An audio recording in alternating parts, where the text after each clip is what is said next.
Você acha que vai virar dev back-end em 2 meses vendo o tutorial? Você já começou errado. Esse aqui não é o guia motivacional, é o guia antiético do que você precisa estudar do jeito certo e melhor ainda que ninguém te fala. Eu sou o Gus e seja muito bem-vindo ao meu canal. Back-end não é fácil, muito menos rápido, e definitivamente não é só copiar código. O problema é que a maioria dos conteúdos na internet vem de um caminho fácil que não existe. Então, aqui vai o caminho verdadeiro e melhor ainda sem pular etapas, ou seja, isso aqui é uma pista lenta do que você precisa entender e precisa estudar para se tornar um desenvolvedor back-end de sucesso. Então, vamos nessa. Etapa número 1, lógica de programação. Antes de pensar em back-end, você precisa aprender a lógica. Você precisa aprender a pensar como o computador pensa. Então, você tem que aprender if, else, loops, funções. Se você não consegue resolver um problema simples, você não vai conseguir criar um sistema.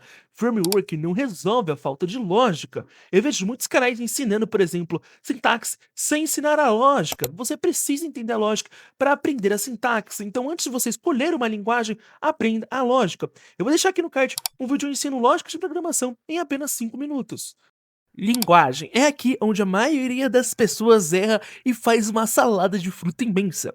As principais linguagens de programação que temos para o mercado back-end são JavaScript com Node, Python, Java e C Sharp. Escolha uma dessas e simplesmente fique bom nela. Essa é a minha dica. Não faça uma salada de fruta como a maioria das pessoas fazem, que é começar a aprender uma, depois ir para outra, depois ir para outra. Não, escolha uma linguagem e pare de trocar de linguagem toda semana.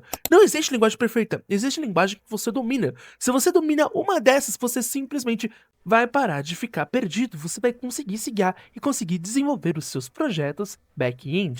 Entender a web. Agora vem uma das partes mais importantes e mais ignoradas. Você precisa entender como a internet funciona. E aqui eu vou explicar para vocês alguns conceitos de web muito importantes. HTTP é a comunicação entre o cliente e o servidor. A requisição é um pedido que você faz para o servidor. A resposta é nada mais nada menos do que o retorno do servidor a uma ação.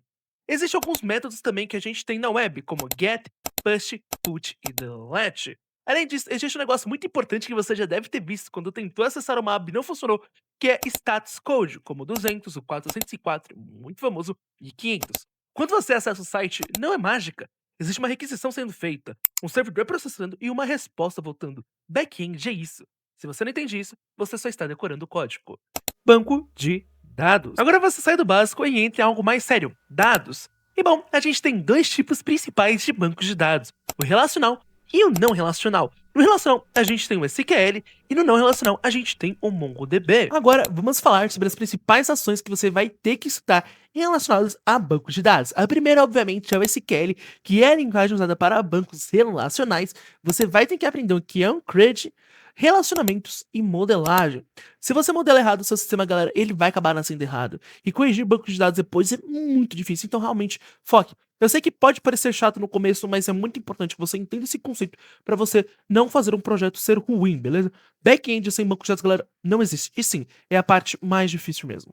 Primeira, API. API, ou Application Programming Interface, ou interface de programação de aplicações, é um conjunto de regras e protocolos que permite que dois softwares conversem entre si.